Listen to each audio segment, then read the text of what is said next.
Hey guys, welcome back to my channel. I'm Eric and I like to read, and today I'm going to be doing my March wrap up.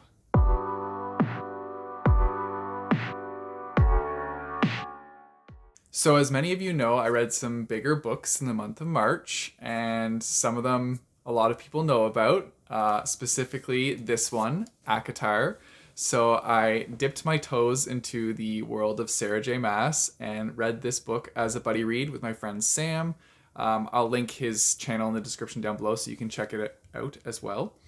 But yeah, so we decided to start with Akotar, and we were both going into it expecting like the smutty Fae storyline, which there was some of that in here. I wouldn't say it was overly smutty or anything like that. I've heard it gets more like that later on down the series, so you get a taste for it in this one. But I will say the first half of this book was a little slow for me. It took me a while to get into it. I like how they did the Beauty and Beast retelling. I did enjoy that because I could like pick up at the little like different things that were similar from the two, so I liked that. But yeah, it was going fairly slow. And then about halfway through, some events happen that definitely pick up the pace of the book and everything starts going a lot faster, which is what I enjoy in a book. I like a fast-paced book, so I was really down for that. And yeah, it got a lot more action-packed, and just overall the stakes were higher, so it got interesting. I really liked the mystery of Risan's character. He was introduced at a point, and I was just like, oh, this guy's gonna be cool. Like I'm down to know more about this person. I want to know about this character. I'm really looking forward to hopefully learning more about him as the series goes on. I also really liked Nesta, her older sister. Yeah, I like she's not too present in the book, but when she was, I feel like she took the floor, she took the stage, and like she was a fun character. And yeah, I don't know. I really liked her character. That was just like a little side note, but she was cool. And then, of course, like I liked to learn more about the Fae folklore that was explored in the book. You got to know a little bit more like backstory on the Fae and their world as opposed to the humans and their world. So I really got to enjoy like learning about that. And yeah, like I'm really excited to see where this series goes.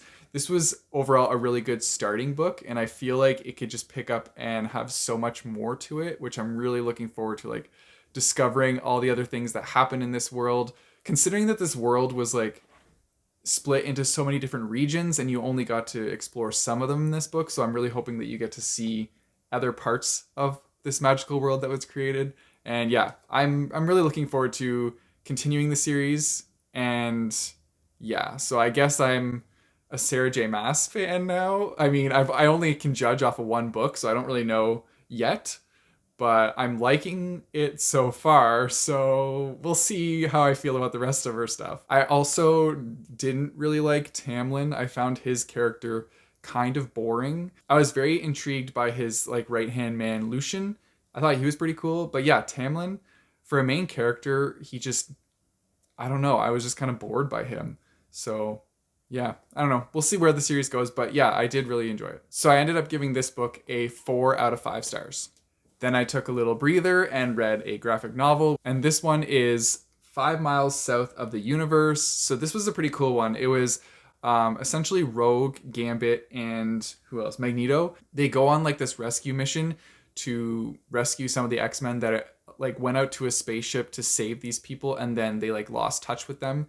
So they somehow like get teleported out there to rescue them and end up in this battle where they're fighting against like two different alien races, and it was really cool. It was a lot of fun to like follow along with that and meet new characters that are introduced and see old characters that you love from the X-Men. So yeah, it was a fun time. It was a very fast-paced graphic novel. Like I usually don't like rate graphic novels or anything, but like if I had to, I would give this probably a 4 out of 5 stars.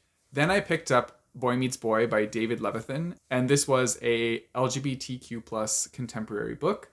It was interesting. Essentially, it was about a boy who falls for another boy, and it's just him exploring that like feeling that he has for this boy and this relationship that he wants.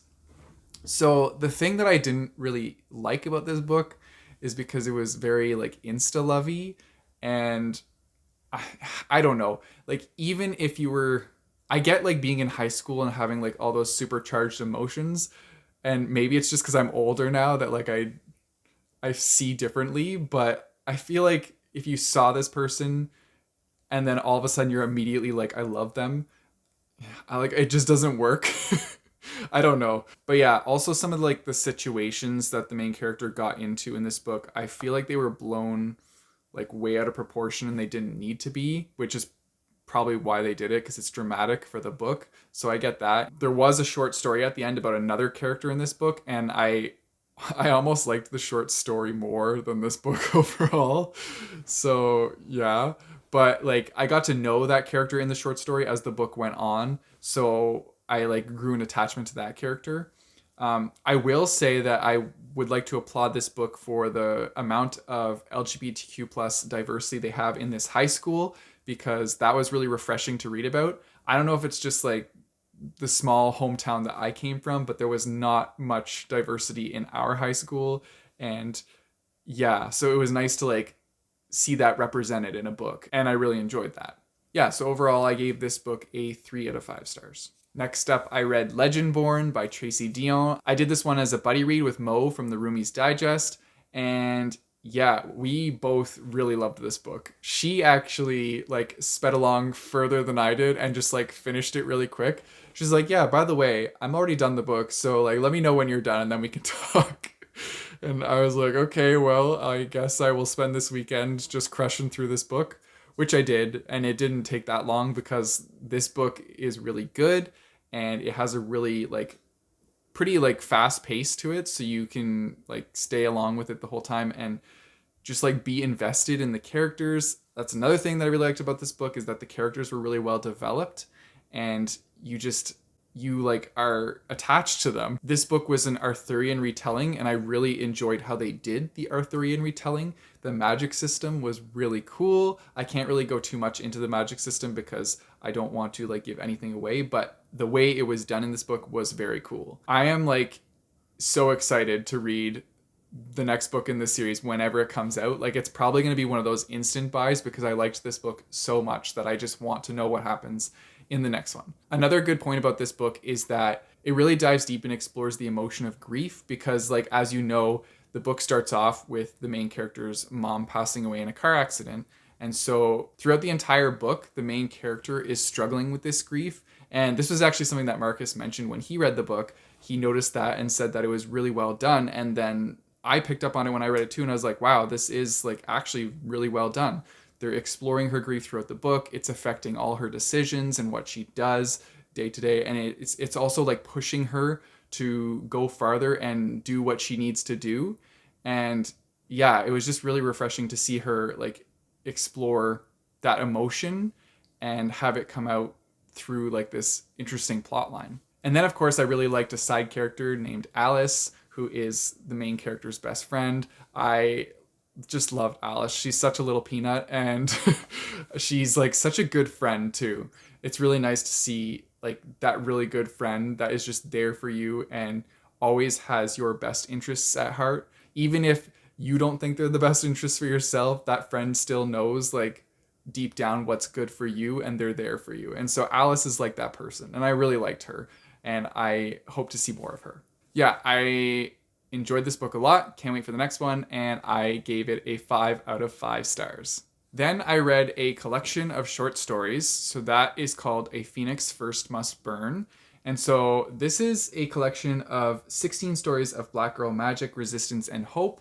And it's hard to rate this book because it's like a collection of a whole bunch of different authors putting into one book. So if I had to rate it, I would say I would probably give it like a 3.5 out of 5 stars, just because some of the short stories I really enjoyed and I really liked, but then there were other ones that like I just didn't really care for, or they're like the plot that they went with just didn't really interest me. So it's like it's definitely an in the middle rating, but the ones that I did like I was very invested, and to get me that invested in such a short amount of time is awesome. It was a mixture too. Some of them were like sci-fi, some of them were westerns, some of them were just like regular like contemporary. there was a whole assortment of different like mythical creatures that were referenced. There were like mermaids, unicorns, vampires, all sorts. And it was so much fun to like experience that in all these different like short tales. I had a lot of fun with the book. And yeah, 3.5. And then lastly, I read Independence Realm. And this was the book that I pulled from my TBR jar. So this was sent to me by my blog. This one, I would categorize it as like fantasy, but I don't know if it's middle grade, but it read like a middle grade. So I'm going to say fantasy middle grade. So this book was interesting.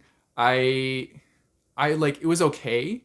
I ended up giving it a 2.5 out of 5 stars, just because it didn't really like hold my interest that long. And it's from the premise, it sounds like it would be action packed, but it wasn't really. So the premise of the book is that it's 3 teenagers set in a small hometown, and essentially they get like portaled to another realm, and the only way that they can get back is by completing these 3 trials that they have to go through in this new realm to get back to their old realm.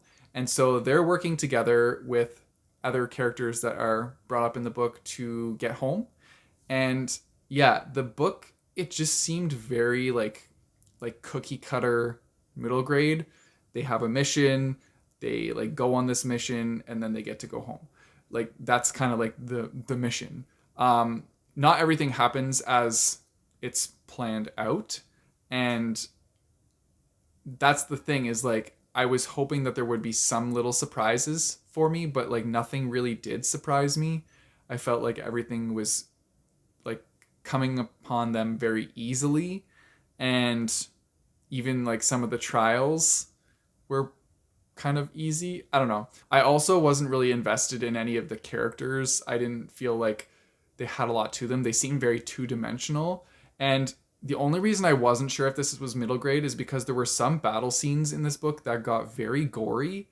So I was kind of confused because I was under the impression that I was reading like a middle grade book, and then all of a sudden there's like blood and gore, and it just like it didn't seem to fit.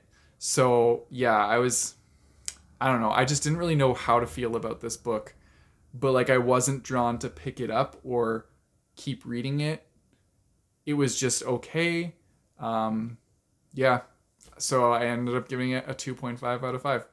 And that's it for all the reviews. So that's all the books that I read in the month of March. I'm really excited to dive into my April books. I got some good ones on there. I've been craving a thriller, so I'm really excited to jump into that and get creeped out. I also decided that I'm going to be doing this thing where at the end of all my videos, I'm going to shout out a independent bookstore so that they can get some recognition. I don't know. I just feel like independent bookstores really need our help right now in the time of the pandemic. So yeah, I'm just going to shout out some random ones. I have a big list of ones from Canada, so I'll probably be doing Canadian ones and then move on to other ones. But primarily for now, I'm going to shout out some Canadian ones. Okay, so the first independent bookstore I'm going to be shouting out is actually Mill Street Books from Almonte, Ontario. I figured I'd start with Ontario because that's the province that I live in. So this is Mill Street Books. This is their website. You guys should go check them out at millstreetbooks.com. They have new releases. They also have customized lists from people that work in their store, so you could check them out, see what they have to offer. And yeah, I think they also do audiobooks too. They have a Facebook page, so go check that out. And yeah, they have an audiobook section where they do it through Libro.fm. So definitely check out Mill Street Books, and yeah, buy some books online if you want. Anyways, that's it for this video, guys. If you want to support me, I have a Patreon and a Ko-fi page, which I'll put in the description down below, as well as a link to buy my bookmarks. You guys know the drill. Don't forget to like and subscribe. Hit that bell notification button so you get notified when I post new videos. I post my videos on Mondays and Thursdays. And until next time, keep on reading.